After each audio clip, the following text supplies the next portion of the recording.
Dövlət Təhlükəsizliyi Xidmətinin keçirdiyi əməliyyatla saxlanılan Azərbaycan Xalq Cəbhəsi Partiyasının sədri Əli Kərimli barəsində seçilmiş həbs qətimkan tədbiri ilə bağlı qərarın dəyişdirilməsi barədə məhkəməyə müraciət edilib. APA xəbər verir ki, bugün Səbail rayon məhkəməsində vəsatətə baxılıb və qərar qəbul edilib. Qərara əsasən vəsatət təmin edilməyib. Xatırladaq ki, Səbail rayon məhkəməsinin qərarı ilə Əli Kərimli barəsində 2 ay 15 gün müddətinə həbs qətimkan tədbiri seçilib. Bakı Apellyasiya Məhkəməsi qərarı qüvvədə saxlayıb.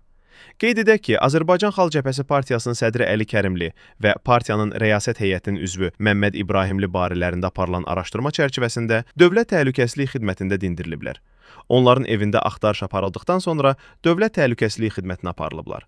Əli Kərimliyə Cinayət Məcəlləsinin 278.1 hakimiyyəti zorla ələ keçirməyə, dövlətin konstitusiya quruluşunu zorla dəyişdirməyə yönələn hərəkətlər maddəsi ilə ittiham irəli sürülüb. Əli Kərimlinin və Məmməd İbrahimin evindəki axtarış və dindirilmə Ramiz Mehdiyevin Dövlət Təhlükəsizlik Xidmətində istintaq olunan cinayət işi ilə əlaqədardır.